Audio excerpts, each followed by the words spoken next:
They say energy is lifeblood of a modern economy. Well, if that's true, then definitely a country should be sovereign in terms of natural gases and other prospects. But is that the case for India? Well, I guess we need to contemplate over that.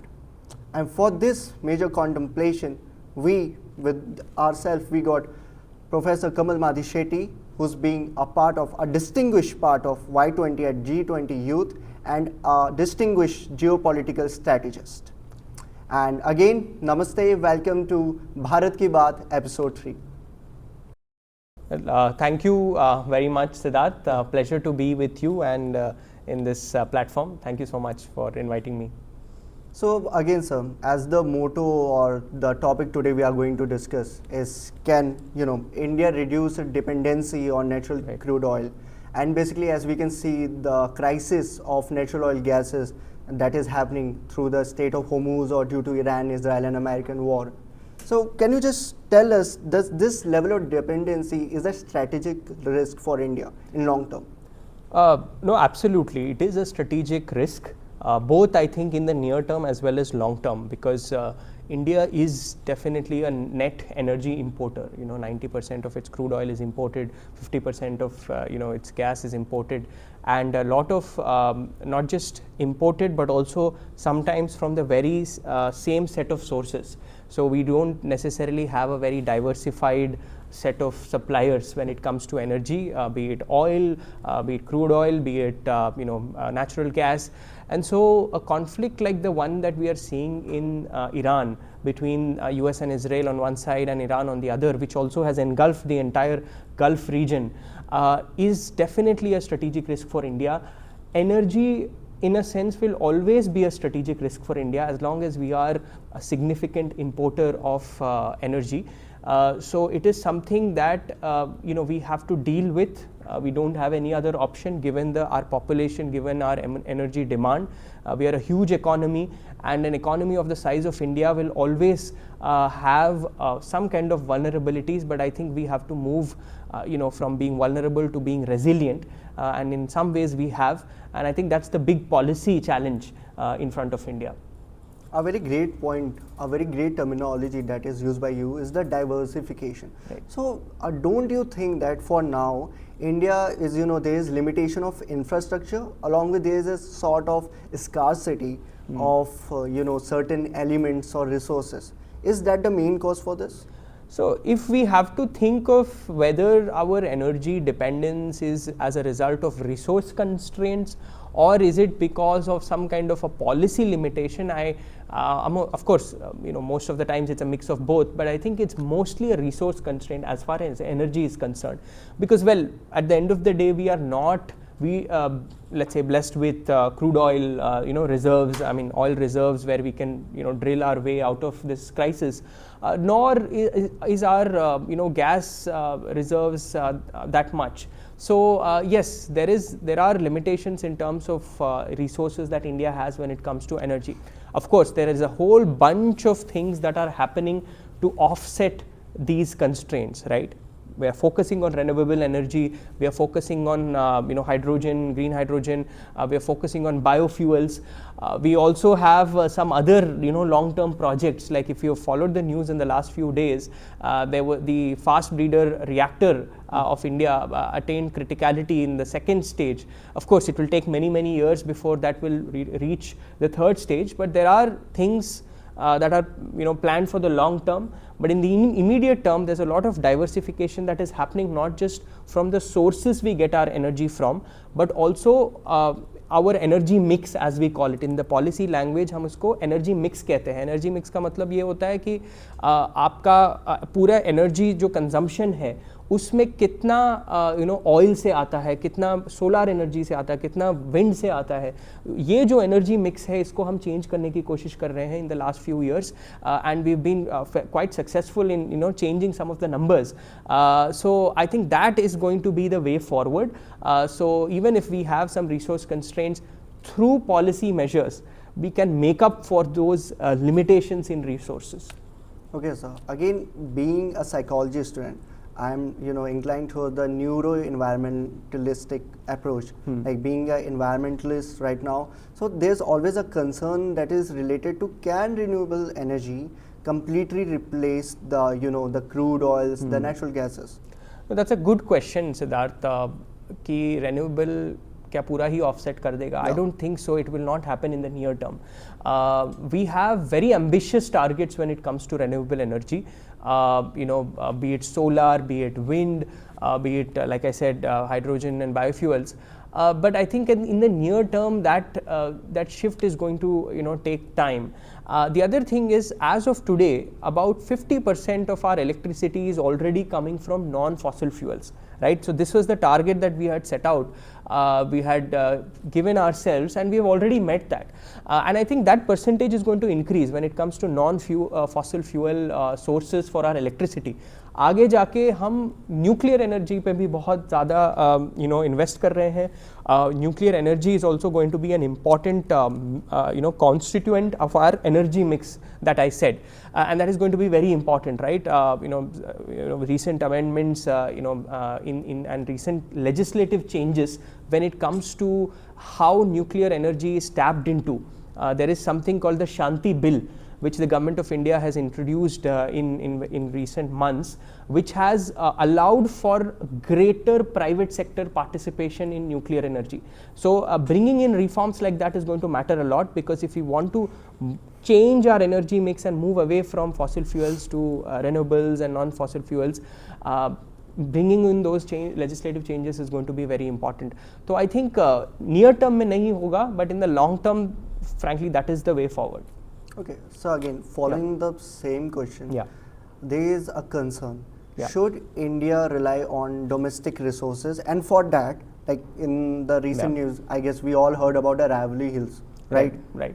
But again, there were many things. The Supreme Court even put a stop over it, that you can't exploit that. But how come if we are not going to exploit the natural resources, then how come we can be resource dependent?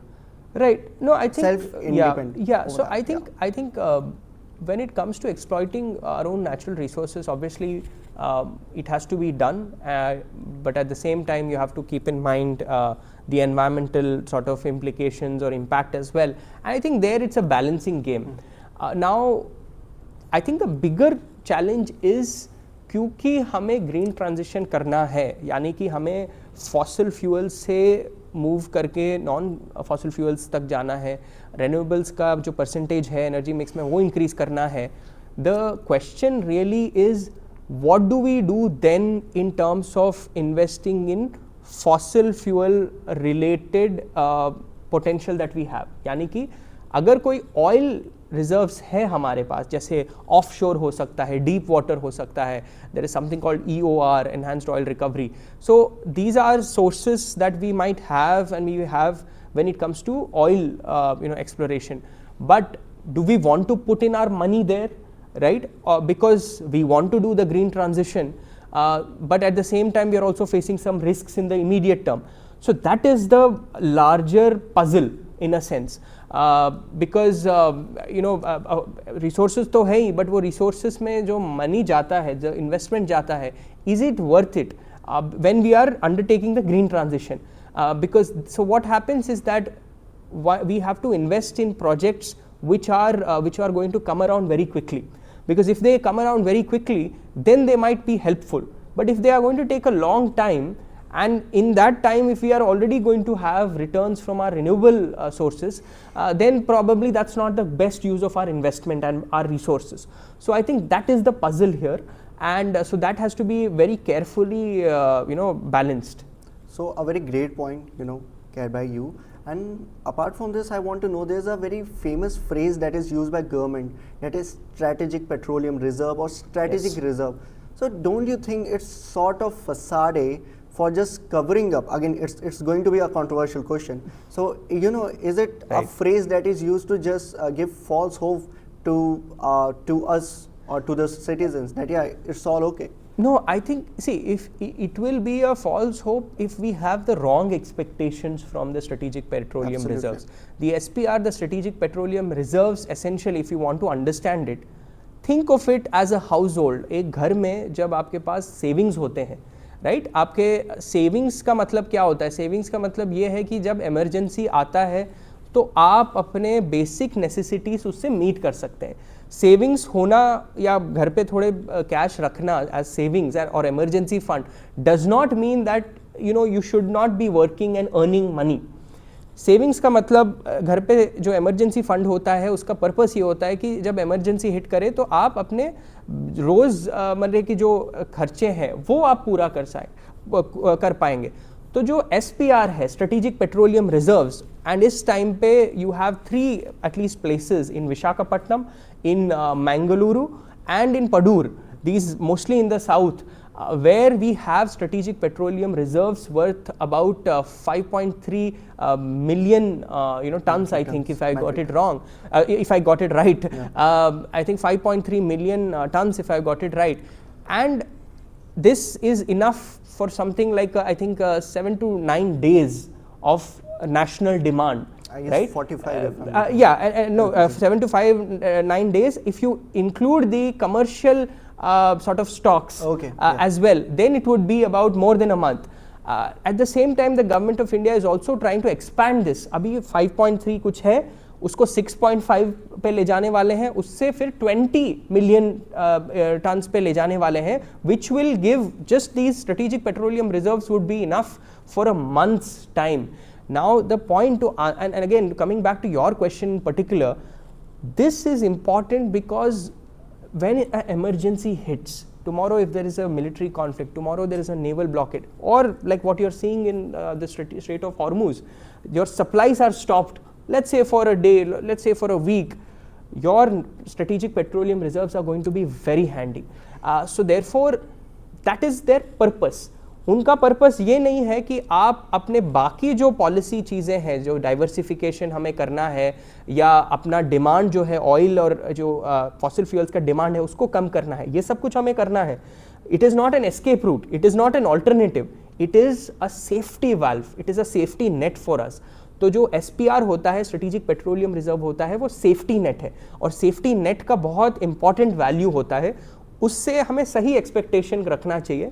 Don't expect it to allow you to become energy independent. No, it is not going to help you do that. It is going to help you tide over some emergencies. That's what it will do. Yeah. I guess a very brilliant point is cleared by sir that many people criticize the government regarding this, and the term used by sir, that is the safety net. Yes. And I guess it carries a great importance for this. Yeah. Okay, so as we are aware about a climate framework, that's a global climate framework, that is Paris Agreement, right? Yeah. So now the Paris Agreement, and don't you think this Paris Agreement is imposing some sort of constraints to exploit our own resources for our own development? I think of course Paris Agreement places some nationally determined contributions on all countries. Now this is important because it says nationally determined contribution, NDCs जो होते हैं. These are goals that we as a country have given ourselves as a contribution to the global climate action. तो कहीं ना कहीं these are not targets which have been imposed on us. Yes, of course there is pressure, and of course we are under pressure to make a bold or a good target in front of the world audience. But I think one doesn't have to look at them as constraints. If anything, अगर हमारा green transition समय पे हो जाता है, it will be helpful for us to become more resilient. Now, because of the Paris Agreement and the targets that we have as under that framework, we of course are not going to do away with coal overnight, right? वो एक दिन में या एक साल में या कुछ सालों में जाने वाला नहीं है. कोल पे जो हमारा डिपेंडेंस है वो रहेगा. पर हाँ, जो नया हम एनर्जी जोड़ रहे हैं हमारे एनर्जी ग्रिड में या इलेक्ट्रिसिटी ग्रिड में, that is more diversified today. And so I think the Paris targets, of course, we have to become net zero by 2070. We have to reduce the energy intensity of our GDP growth by I think 45% by 2030, which has now been revised to about 47% by 2035. We have given a more ambitious target. यानी कि Paris Agreement जब हुआ था, हमने जो targets दिए थे, हमने उसको revise किया and we said we are going to achieve even more ambitious targets. And I think that's a good thing, because that shows a certain confidence in our ability to transition our energy sources. I think to that extent we are one of the few countries which are absolutely on track to meet our Paris targets. We already have met many of them, and jo remaining hai, we are going to meet them as well. So I don't see it as something that will have a negative impact. I think it's an opportunity. If we do it right, I think it will only accelerate the process of us becoming more resilient. Okay, so as you highlighted, the net zero that we are gonna achieve, that's our target by 2070. Yes. So as being a geopolitical strategist, could you just lay and give us the blueprint that how we can achieve this over 2 decades? Right. So well, it's a number of things all put together. Yeah. जैसे अभी हमने देखा, we have to deal with immediate situations, and immediate situations can also be very difficult in the recent years. अभी जो Iran में war हुआ था, and if you look at some numbers, it is quite alarming sometimes, because our LPG imports, for instance, जो February से March अगर आप compare करोगे तो it fell by about 60%. Right, so obviously that had some kind of an impact. तो इस तरीके से some emergencies हो सकते हैं. आज 2026 में ये Iran war is the situation. A few years from now, maybe there will be some other conflict which might be the situation. But I think long term, which is what you are saying, long term में I think it has to be a mix of diversification of the sources and the countries we get our energy imports from. But diversification also of the categories of energy that we have, यानी कि हमारा जो energy mix है उसमें भी having greater diversification. तो अभी जो सिर्फ crude oil से आता है वो हमको diversify करना है. We have to move away, and when it comes to our electricity, जो हमारा electricity का makeup है, I think that is going in a very positive direction. When it comes to it is moving away from fossil fuels. 50% already हम हैं. Abhi, I think the target is to reach 60% in the next few years, and we will keep going in that direction. I think outside of electricity, जो हमारे बाकी energy demand है, वहाँ पे काम करने की ज़रूरत है. Right now उसमें क्या आता है? उसमें transport आता है. और ट्रांसपोर्ट में जैसे EVs हैं, electric vehicles हैं, that is going to be a very important part of the puzzle. अभी electric vehicles इंडिया में है, लेकिन it's just I think about 7% or so of the total vehicle sales. Now that has to go up, and even the existing जो EV का sale है वो mostly 2-wheeler and 3-wheeler में है. 4-wheelers and bigger vehicles में उसको और increase करना है. जैसे public service के जो public transport के जो vehicles हैं, can we have more of EVs in the public transport fleets, right? And also make it more viable, and and improve the infrastructure when it comes to charging and things like that for even 4-wheelers, right? And it's a very exciting space, especially for young people to be part of. ये जो green transition हो रहा है, इसके साथ साथ जो हमारे existing oil usage है, उसमें भी there is something called ethanol blending. यानी कि हमारा जो पेट्रोल है, डीजल है, इसमें जो है इथेनॉल का blending, I think we started out from a very small number, but today I think it stands at around 20%, right? So, and ethanol is something that is indigenously produced inside India. So 20% of our consumption can be, अगर हम indigenously produce करते हैं, तो obviously that is going to reduce our import bill, and that reducing the import bill is going to be very important. And most of all, because again you mentioned long term, I think the improved relations that India has today with a lot of countries in West Asia has been a very important part of this strategy. You can only do so much when it comes to diversification and all of that. That is all important. But at the end of the day, given that India is going to import a lot of energy, you have to have good relations with some of these countries. And I think that has become a very important piece of this strategy.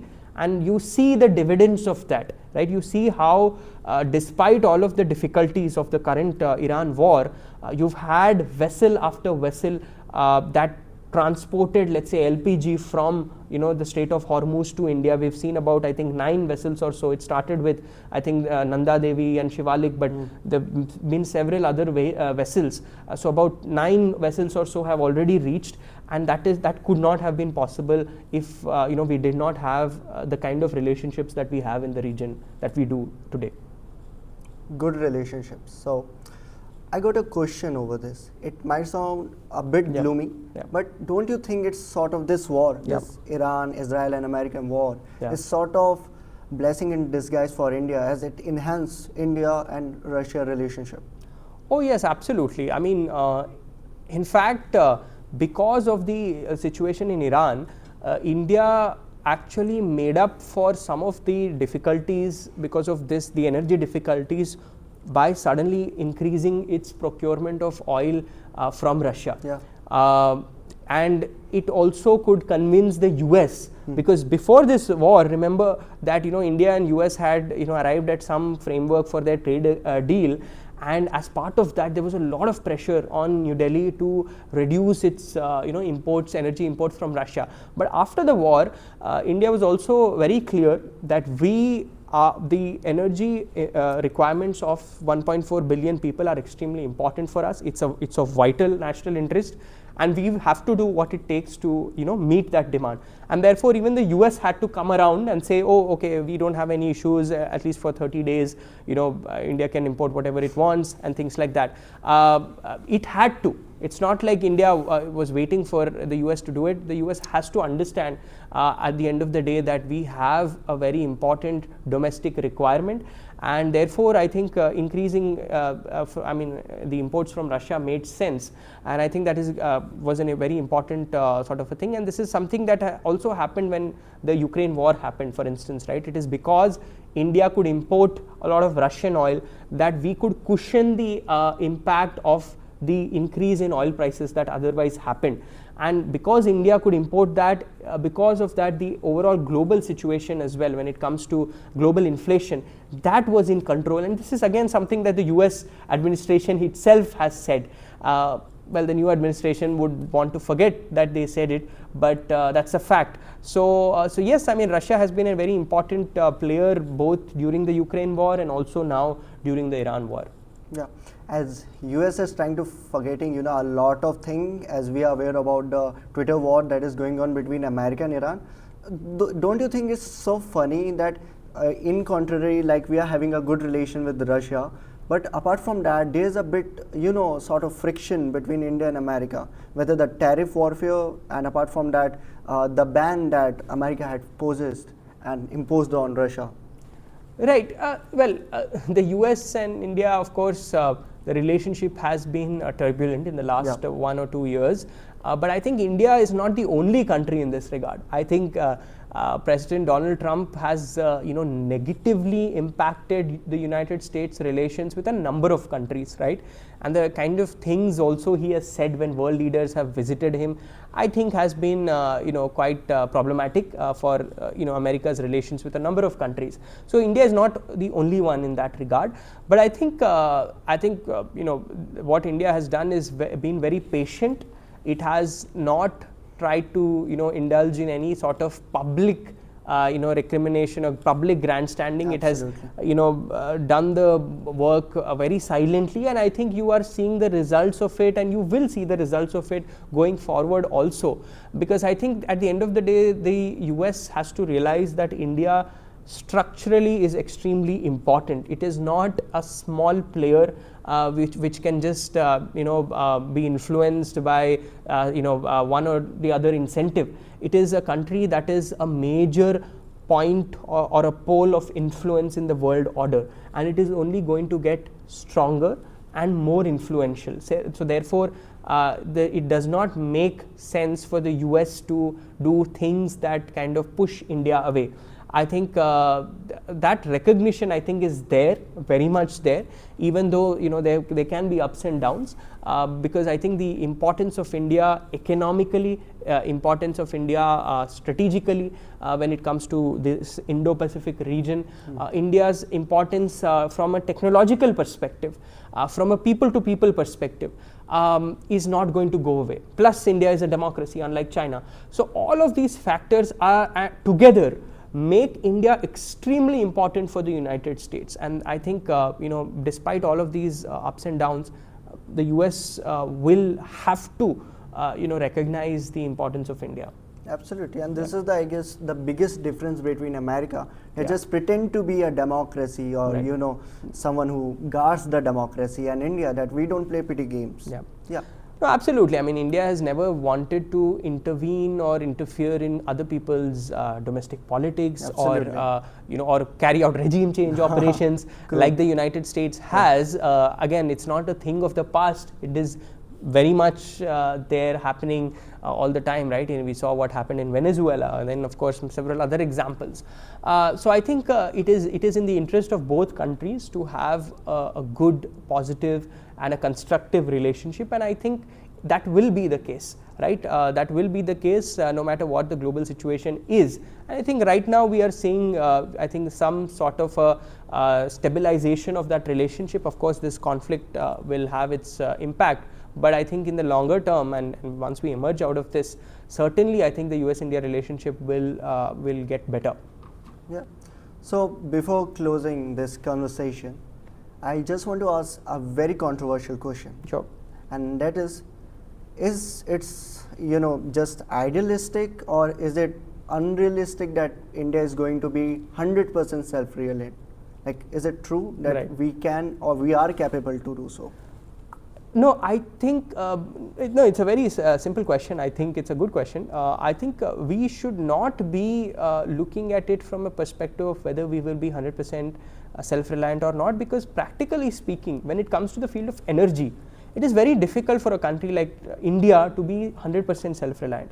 I think what India can and should and hopefully will do is to become a more resilient country when it comes to energy. Now, what that means is that India's ability to face emergencies, India's ability to go, avoid, major disruptions to its economy because of conflict, because of some other geographical reasons, or because of some, let's say, friction in political relations. I think that is something that we have to strengthen. So our dependence on, let's say, a select few countries has to reduce, and we have to have a diversified outlook. Choke points like the one in Strait of Hormuz, which controls and which allows for a vast majority of, again, oil supplies and other energy supplies. I mean, the dependence on such choke points also has to reduce. That is what I think India will and should do. We will never be able to be 100% self-reliant on energy, right? Because energy is something that a country like India cannot be fully self-reliant for, because of the tremendous amount of size we have, and also the fact that we do not house a lot of energy reserves in that sense. Of course, there are lots of, like I mentioned, there are lots of projects ongoing, some long term, some short term, which will continue. But I don't think that is even a goal. What we have to do overall is to become more self-reliant in various other sectors that are very important, right? So being self-reliant, more self-reliant in semiconductors, being more self-reliant in our critical minerals, right? Because a lot of manufacturing of these important green transition related technologies is going to come from critical minerals. तो उसमें हमें self-reliant बनना है. Fertilizers में बहुत important है, because fertilizers के जो production है उसमें we need a lot of gas, right? And therefore that is again an energy import. So again, becoming more and more self-reliant over there.